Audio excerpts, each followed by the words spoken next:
This week we're going to discuss front disc brake kits. Some things that you should take into consideration when you are purchasing disc brake kits. Do you want drop spindles? Do you want stock spindles? Are you going 4-lug or are you going 5-lug? Are you going Chevy or are you going Porsche? You normally do want to try to make up your decision on if you want to go with a different bolt pattern when you're going to purchase your disc brake kits. However, when you are deciding on, say, the 4-lug style disc brake kits, that rotor comes in the 4x130, the Chevy, and the Porsche pattern. So say you get your project finished, you can then switch the rotor and still keep the same disc brake kit without having to spend the extra money on replacing the brakes. 5x205 does limit you as far as what options you have, but then in those scenarios you can usually run adapters. So we're going to go over the 4x130 style disc brake kits. Now please notice when I say style, that does include the Chevy pattern and Porsche pattern rotors. All three of those are the same style disc brake kit, it is just the rotor that changes. So when you are looking at the 4x130 style brake kit, that kit is relatively very easy to work with and manipulate. If today you wanted to go with stock spindles and a bolt-on disc brake kit, very simple and easy, it could be used on pretty much all your cars. They've made it conversion practical for link pin all the way to Super Beetle, that style of kit. If you want to do drop spindle, you can purchase the kit with the drop spindles, or if you wanted to then convert back, you can, just changing the spindle back to a stock spindle. Vice versa, you can also buy a stock kit that bolts on and then convert it later with just bolting a drop spindle on. Again, the 4x130 kit is going to have the most options available for you.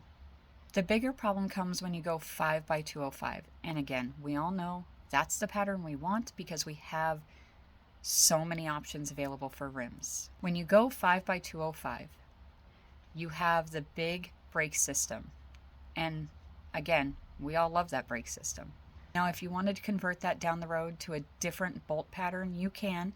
There are Chevy adapters and Ford adapters and Porsche adapters that all work with the 5x205 bolt pattern. But now remember, we are going to then add additional width by using an adapter.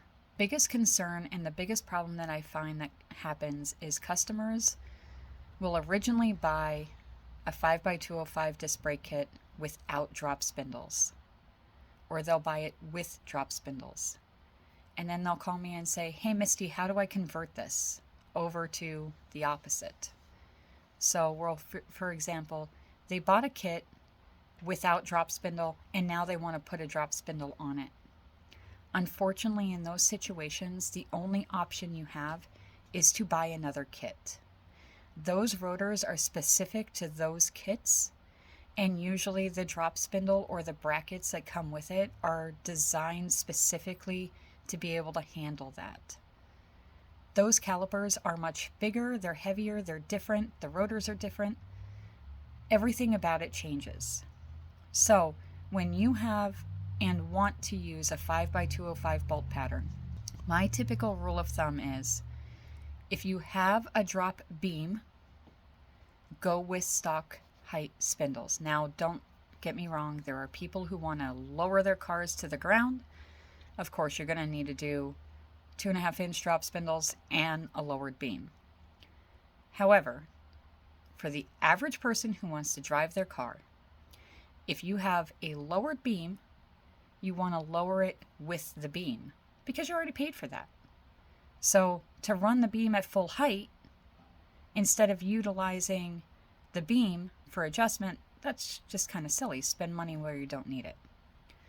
So if you have a stock beam and you want to lower your car, that's where I would suggest to get something with a drop spindle. Now, drop spindles do have benefits. They do help actually add additional force to that front end to help it handle better and brake better. Do you have to lower your vehicle? No, you do not. You can run it. Slade made a great video about that. Just adding a little bit of caster shims to your beam can help with handling on the stock front end. So stock front end, you could still run stock style brakes. You don't have to run drop spindles. You can add that caster shim to help handling. So again, the things you want to consider here are what bolt pattern do you want to run? And do you have an adjustable beam or not? And do you want to have drop spindles or not? So if you're questioning what style disc brake kits you should be running, just do me a favor, give me a call. I can help you within a few minutes, get you right on the track that you need to be, and have you up and running in about 2 to 3 days. All our disc brake kits do ship FedEx 2-day, unless they're going to Puerto Rico, which they ship typically priority mail. Again, we're always here to help. I hope you have a great day, and let me know if you have any questions down below.